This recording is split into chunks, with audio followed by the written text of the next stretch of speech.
पूनम देवी जैसी वो तो डाकू थी क्या? पूनम देवी। हाँ। और जिसने किसी एक बच्चे को न पढ़ाया वो शिक्षा की देवी होगी सरस्वती, और जिसने अपने ऊपर अत्याचार होते हुए बदला ले लिया वो डाकू हो गई बाजी बा।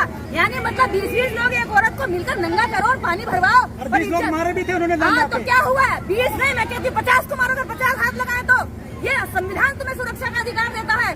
हाथ लगा के दिखाए, मैं 50 को काटने के लिए तैयार हूँ।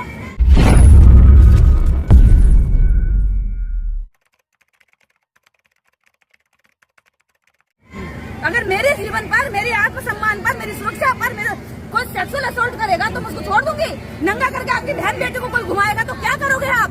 नंगा करके पानी भरवाएगा कुएं से तो आप क्या करोगे? कानून है, जेल है, पुलिस है। कानून था, जेल था, उसके बावजूद पूनम देवी को इसी देश के अंदर सामंतियों ने, सामंतवादियों ने, जातिवादियों ने नंगा करके घुमाया और गांव के लोग हंस रहे थे। आप संविधान की बात करते हो फिर भी ऐसी बात कर रही हो। संविधान ही कह रहा है, संविधान का आर्टिकल है कि अपनी आत्म सुरक्षा के लिए अगर आपको लग रहा है सामने वाले से खतरा है तो उससे पहले आप उसकी जान ले सकते हैं। ठीक है, संविधान की बात करती हूँ मैं, संविधान की बात कर रही हूँ और ये संविधान ही आपसे कहता है कीड़े मकोड़े भी अपनी सुरक्षा करने की बात करते हैं।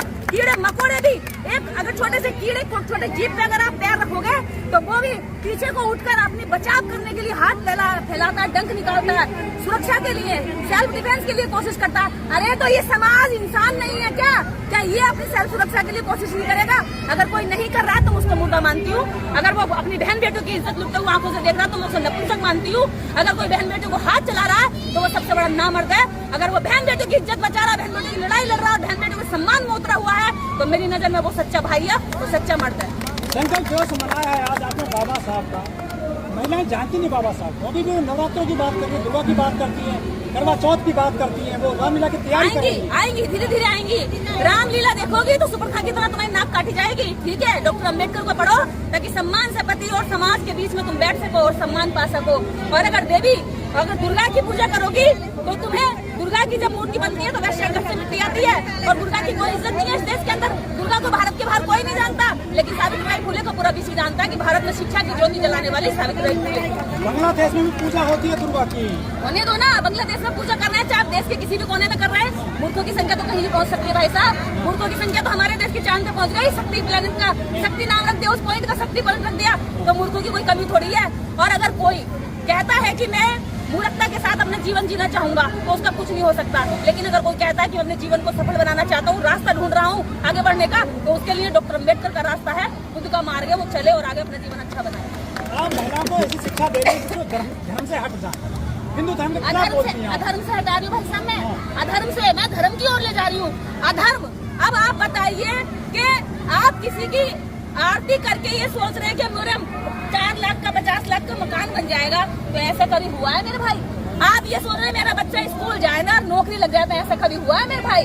आप अस्पताल जाए ना, दवाई खाए ना और सोचे कि मेरा आदमी बीमारी से पीड़ित है वो ठीक हो जाए, ऐसा हुआ है कहीं मेरे भाई? दुआ में ताकत होती है। कौन सी दुआ?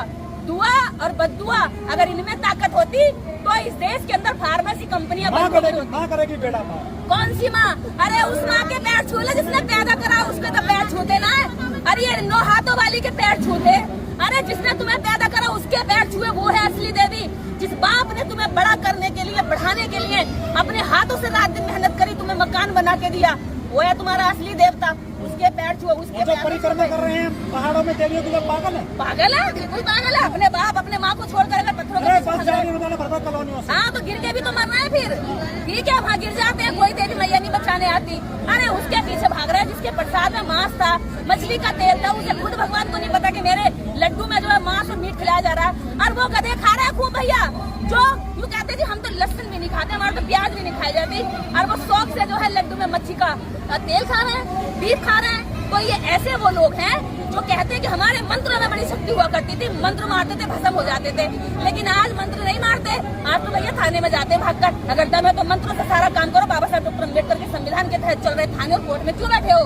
जाओ ना, जाकर के फिर पूजा पाठ करो। कर रहे हैं, मंत्रोच्चार चल रहा है, वो फल चढ़ा रहे हैं, फूल चढ़ा रहे हैं। और जो वो गोमूत्र गंगाजल से शुद्ध किया जा रहा है, शुद्धिकरण अगर गोमूत्र से होता ना, तो अगर गोमूत्र शुद्ध है, आप ही कहना ना गोमूत्र शुद्ध है, तो मैं सबसे ये संदेश देती हूँ भैया, मंदिरों में जाओ तो ना लड्डू चढ़ाओ, ना प्रसाद चढ़ाओ, ना पैसा चढ़ाओ, 2 किलो गोमूत्र चढ़ाओ, 2 लीटर गोमूत्र भाई भाई शुद्ध है ना भाई, शुद्ध है ना। अरे बीमारी के लिए है वो तो। अरे भाई बीमार भगवान भी आदमी पढ़ता है, तिरुपति बालाजी पढ़ते हैं, राम पढ़ गए। जब भगवान है तो लड्डू का क्यों नहीं पता लगा पाए? भगवान के लड्डू में वो बीफ खा रहे हैं। भगवान है तो क्यों नहीं पता लगा पाए? भगवान है तो इस देश के अंदर एक भी बलात्कार क्यों होता है? अगर भगवान है तो इस देश के अंदर दलितों के साथ हजारों वर्ष अत्याचार क्यों होता रहा? अगर भगवान था तो डॉक्टर अम्बेडकर को स्कूल के बाहर क्यों बिठाया? अगर भगवान है तो मेरे दादा परदादाओं ने हजारों वर्ष इस देश के अंदर अछूत क्यों बना के रखा? उनको शिक्षा से वंचित क्यों रखा? क्यों नहीं आया कोई सा भगवान उतर करके? तो ऐसे फर्जी और दोगले भगवानों को मैं नहीं मानती। मैं भगवान उसको मानूंगी जो सबको समान नजर से देखेगा। अगर बाप और माँ भी भेदभाव करते हैं तो औलाद उनको भी मानना बंद कर देती है, तो फिर भी भगवान है, धोखेबाज भगवान है। एक बाबा बहुत लाइमलाइट हो गए हैं हिंदुस्तान में। अरे हमें एक खाना खिलाओ, आपके पूर्वज खाएंगे स्वर्ग में।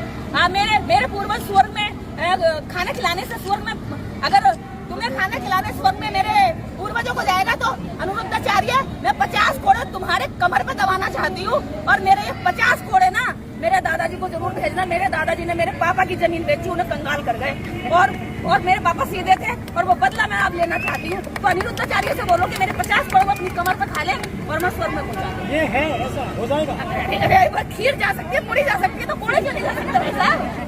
व्यक्ति क्यों नहीं जा सकते? बाल पकड़ जैसे खींचो उसको, मैं ऐसे करना चाहती हूँ। अरे उनके दरबार में हजारों लोग। अरे भैया मैं ये कह रही हूँ लोगों की संख्या 1000 में क्या लाखों में हो सकती है। आप यहाँ कितने लोग आए? 50, 60, 100 लोग। जंगल में शेरों की संख्या कितनी होती है? शेर और बकरियां ज्यादा होती हैं और शेरों की संख्या कम होती है, समझे? तो ये वो जागरूक और ये समझदार, सुलझे हुए और इंसानियत के चलने वाले हुए लोग हैं भगवान से। कौन से?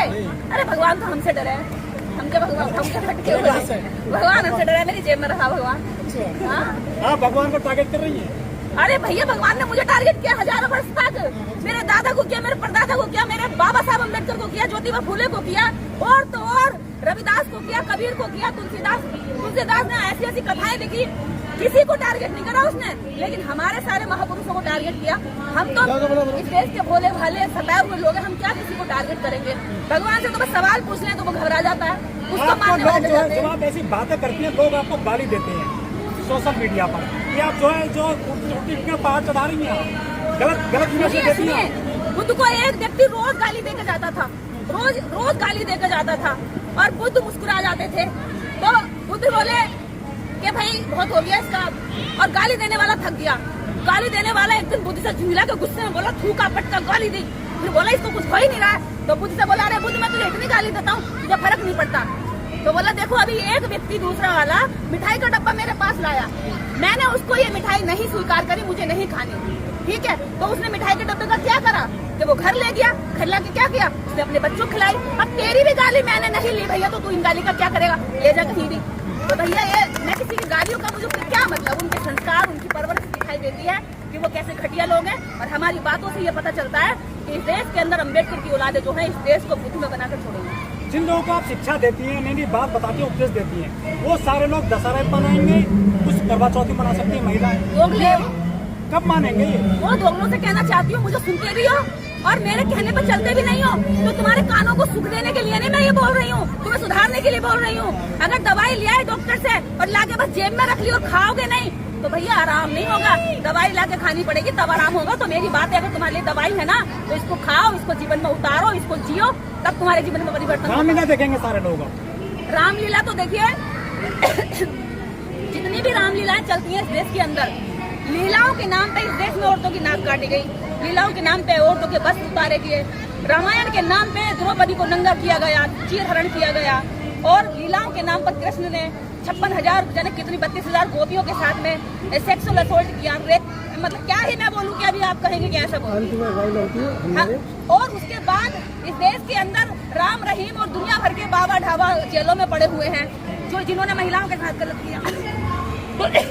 लीलाओं के नाम पे देश के अंदर गलत हुआ, ठगी हुई है, धोखाधड़ी हुई है। लीलाओं को छोड़ दो, अपने बाबा साहब की बात मानो।